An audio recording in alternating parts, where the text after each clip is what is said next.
பிரபல குணச்சித்திர நடிகர் இளவரசு 100 படங்களை கடந்து நடித்துவிட்டார். அவருடைய நடிப்பில் இருக்கும் எளிமை, இயல்பு நம்மை சிந்திக்கவும் ரசித்து பார்க்கவும் வைத்தன. அது மட்டுமல்ல, நகைச்சுவை இழைவோட அவர் செய்த சில நகைச்சுவை கதாபாத்திரங்களும் நம் மனதில் தங்கியிருக்கும்.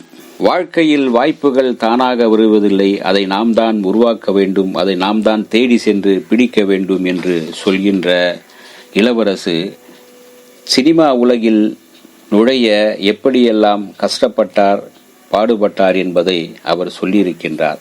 அவர் சொன்னதை இங்கே தருகிறேன். மதுரை மாவட்டம் மேலூர் தான் அவருக்கு சொந்த ஊர். திண்டுக்கல் சென்ட் மேரிஸ் பள்ளியில் 10ஆம் வகுப்பு வரை படித்தார். பின்பு மேலே படிக்க விருப்பமில்லாமல் நாடகம், நடிப்பு என்பதிலே நாட்டம் இருந்தது. ஒரு படம் பார்த்துவிட்டு வந்தால் படத்தின் கதையை, வசனத்தை காட்சிக்கு காட்சி அப்படியே சொல்லுவார், செய்து காட்டுவார்.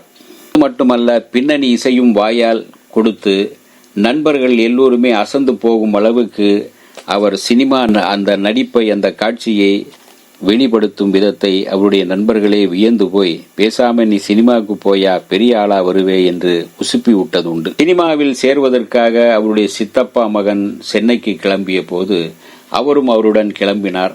ஆனால் வாய்ப்பு கிடைத்தது அவருடைய சித்தப்பா மகனுக்கு மட்டும்தான். இவருக்கு வாய்ப்பு கிடைக்கவில்லை. சரி, ஊருக்கே கிளம்பிவிடு என்று சொல்லிவிட்டார்கள். ஆனாலும் அவர் ஊருக்கு செல்லவில்லை. ஊருக்குள் சென்றால் மறுபடியும் சினிமாவில் நடிக்க, நாடகம் என்று செல்ல விடமாட்டார்கள் என்ற அச்சம் அவருக்கு. எனவே சினிமாவில் இருக்க வேண்டும், வேறு எந்த துறையில் நடிப்பு, வேறு டெக்னீஷியன் எதுவாக இருந்தாலும் பரவாயில்லை என்று துணிந்து சினிமாவுக்காகவே தன்னை அர்ப்பணிக்க, சினிமாவுக்குள் தன்னை நுழைக்க விரும்பினார். பலராமன் என்ற நண்பர் மூலமாக அன்றைய திரைப்பட புகைப்பட கலைஞர் ஸ்டில்ஸ் ரவி என்பவருடன் உதவியாளராக சேர்ந்தார். ஓராண்டு அவருடன் உதவியாளராக இருந்து திரைப்படத்தின் சில நுணுக்கங்கள், ஷூட்டிங் சம்பந்தமான விஷயங்கள் தெரிந்து கொண்டார். அதே சமயத்தில் வாடகை வீடு, சாப்பாடு செலவு, இதற்கெல்லாம் செலவு வேண்டுமே என்பதற்காக திருமண நிகழ்ச்சிகளை போட்டோ எடுத்து சம்பாதித்தார். அதில் கிடைத்த படத்தில் டார்க் ரூமில் டெவலப் செய்து பிரிண்ட் போட கற்றுக்கொண்டார். பிறகு பாரதி ராஜாவின் ஒளிப்பதிவாளர் பி. கண்ணனிடம் 4வது உதவியாளராக சேர்ந்தார். பாரதி ராஜா இயக்கத்தில் சித்ரா லட்சுமணன் தயாரித்த மண் வாசனை படத்தில்தான் முதன்முறையாக ஒளிப்பதிவு உதவி என்று 4வதாக இவருடைய பெயர் திரையில் தோன்றியதும் மகிழ்ச்சிக்கு எல்லையே இல்லை. சிறகு விரித்து பறந்தார். பாரதி ராஜாவை பற்றி அவர் சொல்லும் போது, பாரதி ராஜா ஒரு அதிசய பிறவி, தன்னை மறந்து வேலை செய்யும் உழைப்பாளி. ஒரு நாளைக்கு 2 மணி நேரம் மட்டும்தான் தூங்குவார். அவ்வளவு உழைப்பு. அவர் நடிப்பு சொல்லிக் கொடுப்பதை பார்த்து கொண்டே இருக்கலாம். சிவாஜிக்கே நடிப்பு சொல்லிக் கொடுப்பார். நடிகர் திலகத்திற்கு போய் நடிக்க சொல்லிக் கொடுப்பதா என்ற தயக்கம் அவருக்கோ நமக்கு இவன் நடிப்பு சொல்லிக் கொடுப்பதா என்ற எண்ணம் சிவாஜிக்கோ இருந்ததில்லை. அந்த கதாபாத்திரம் என்ன செய்ய வேண்டும், எப்படி நடிக்க வேண்டும் என்பதை பாரதி ராஜா நடித்து காட்டுவார். சிவாஜியும் முழு கவனத்துடன் அப்படியா ராசா என்று கேட்டுக்கொள்வார். காட்சி பிரமாதமாக அமைந்துவிடும். நேர்மை, திறமை மற்றும் உழைப்பு இவற்றுக்கெல்லாம் கண்ணுக்கு தெரியும் உதாரணம் பாரதி ராஜா என்கின்ற இளவரசு பாரதி ராஜாவுடன் நாடோடி தென்றல், கேப்டன் மகள், கருத்தம்மா மற்றும் கிழக்கு சீமையிலே உட்பட பல படங்களில் ஆரம்பத்தில் கேமரா அசிஸ்டன்ட், ஆபரேட்டிவ் கேமராமேனாக பணியாற்றினார். அனைத்துக்கும் மறக்க முடியாத பல அனுபவங்கள் அவருக்கு கொடுத்தன. தன் எல்லா உதவியாளர்களையும் எதற்கும் தயாராக இருக்க வேண்டும் என்றே விரும்புவார் பாரதி ராஜா. நடிகர்கள் யாராவது வரவில்லை என்றால் தன் உதவியாளர்களில் யாராவது மேக்கப் போட்டு அந்த பாத்திரத்தில் நடிக்க தயாராக இருக்க வேண்டும் என்பார். பாரதி ராஜா இயக்கத்தில் கமல், ராதா நடித்த டாப் டக்கர் என்ற படத்திற்கு 2 பாடல் காட்சிகளை எடுத்தனர். ஒரு காட்சியில் நடித்திருந்தேன். ஏதோ காரணத்திற்காக இயக்குனர் படத்தை நிறுத்திவிட்டார். முதலில் மேக்கப் போட்டு நான் நடித்த படம் நின்று போனது.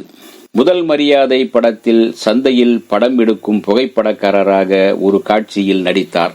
சிவாஜி மற்றும் பிரபு நடித்த பசும்பொன் படத்தில் வில்லன் அங்குசாமி கதாபாத்திரத்தில் மதுரை தமிழ் பேசி இவர் நடித்தது இவர் நடிப்பு பெரும் கவனிக்கப்பட்டது, பாராட்டு பெற்றது. சேரனின் பொற்காலம் படத்தில் துபாய் மாப்பை பாத்திரத்திற்கு நல்ல வரவேற்பு இவருக்கு கிடைத்தது. அதன் பிறகு 1995 சீமான் இயக்கத்தில் வந்த பாஞ்சாலங்குறிச்சி படத்திற்கு முதல் முறையாக இவர் ஒளிப்பதிவு செய்தார். பிறகு ரம்பா நடித்த நினைத்தேன் வந்தாய், 1998 சிவச்சந்திரன் இயக்கத்தில் பிரபு மீனா நடித்த மனம் விரும்புதே உன்னை, இன்று ஒளிப்பதிவாளராக பணியாற்றி தமிழக அரசின் சிறந்த ஒளிப்பதிவாளருக்கான விருதையும் பெற்றிருக்கின்றார் இளவரசர். சபாஷ், ஏழையின் சிரிப்பில், பெரிய தம்பி, இனியவளே, வீரநடை மற்றும் 13 படங்களுக்கு இவர் ஒளிப்பதிவாளராக பணியாற்றி இருக்கின்றார். ஆனாலும் இவர் ஒளிப்பதிவாளரை தவிர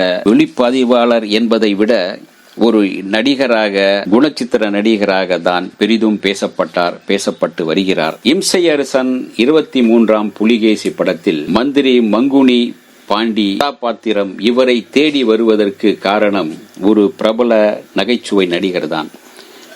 அந்த கதாபாத்திரத்திற்கு இளவரசுவை ஒப்பந்தம் செய்யுங்கப்பா, ரொம்ப யதார்த்தமா காமெடி செய்யறாரு, அவரது நடிப்பு எனக்கு ரொம்ப பிடிக்கும், அவரை போட்டால் பொருத்தமாக இருக்கும் என்று இயக்குனரிடம் இளவரசுக்கு சிபாரிசு செய்தவர் யார் தெரியுமா? நடிகர் நாகேஷ்.